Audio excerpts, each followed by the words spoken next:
Here are 5 things that surprised me as a freshie in Republic Poly. A quick disclaimer, I didn't really know anything about the poly until I came onto campus, which was the first day of the EAE Head Start program that I had to go through because I was one of the EAE students. I really didn't go for the open house and all that. It was a last minute decision to switch from Singapore Poly to Republic Poly. One day I got their brochure and it looked cool and I was like, this school is so cool. And I went to look up Republic Poly online and I found out that they apparently had like music production and it's called like Sonic Arts, which also includes sound engineering, and that sounds so good. So without further ado, so number 1, Republic Poly has actually a very friendly environment so far. So far what I've seen, everyone is really nice. Our seniors are extremely helpful and energetic and they really like talking to us and all that.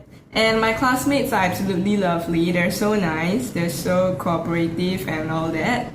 And our teachers are very into the lessons. They make our lessons super fun and they really inspire us to learn.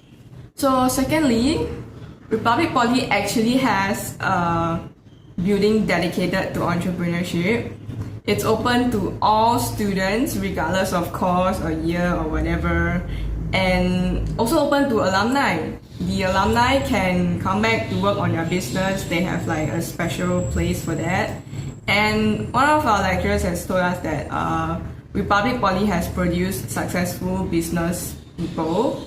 So that's good. So this building is the place you go to whenever you have like a business idea, or like say you don't want to go for like a normal internship and you kind of want to have your own startup, have your own business. That's the place you go to. I personally went there like one time to meet Mr. Hasman and Mr. Lim. With my friend Ira, which you guys have seen in the previous video. We came there to kind of just discuss things, generate ideas and all that, and they gave like really good ideas. And after that session, I've also developed some business ideas of my own that I want to do, and Ira also has gotten some takeaways from there as well, so that's good. So number 3, Republic Poly is entirely air conditioned. Like, I was warned of this from one of the graduates of Republic Poly who happens to be my co-worker of the place I'm currently working part-time right now. And she said that like one of her friends actually had to wear a winter jacket to school because it was so freaking cold. And yeah, our corridors, so-called corridors, I wouldn't call it corridor because it's indoor, but what would be a corridor for other poly students? For them, it wouldn't be like aircon, but then for us, it's completely air conditioned. Like no shit, the whole place is freezing cold except for food courts. You literally cannot survive, like you cannot survive a day in that place without at least a jacket. Even with a jacket, I still feel like I was freezing to death, you know. And somehow I'm wearing this, which is like a bit not less cold, but I was still freezing to death. Literally shivering in my seat. And number 4, Republic Poly is actually so far quite LGBT friendly from what I've seen, from what I felt, from what I heard.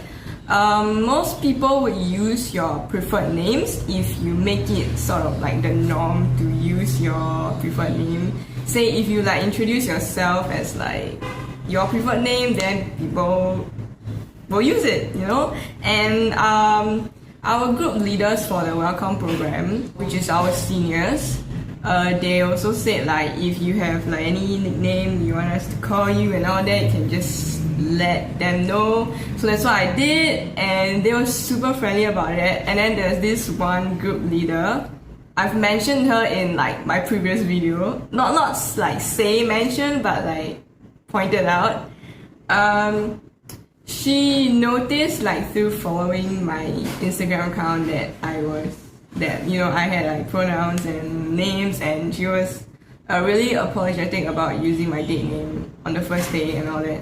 And I think that's really sweet because she actually like came up to me and apologized. And it's so nice. So yeah, and I might actually have spotted some LGBTQ people in the school. Yeah. Before I get to the last one, here's a little bonus surprise, or not really. So I've actually talked to my mentor, and he said that for my school, I'm not sure about other school, but for my school, there's no bell curve grading, which means the grading is 100% fair. So yes. So last but not least, it's really a surprise getting to study what I like, even if like it's kind of expected because the enrollment was a success and I completed everything. But still, like when I first saw my modules for semester 1, I was still so shocked because like after 10 years of studying things that you freaking hate with a passion, right? You see these like things that you actually want to study in your curriculum. It's really a surprise, and it just kind of takes you aback a little bit, and it's just really nice. It's a really nice surprise.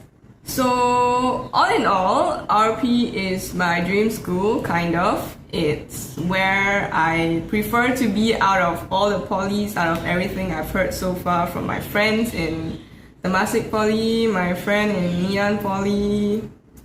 And I'm so glad I never even considered JC as an option. Thank God.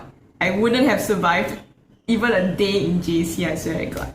So yeah, if you like this video, don't forget to like and subscribe. And let me know if you want a part 2 or something. You can follow me on all my social medias below. Everything is down there, somewhere in the description, yeah, like always. And I'll see you guys next time.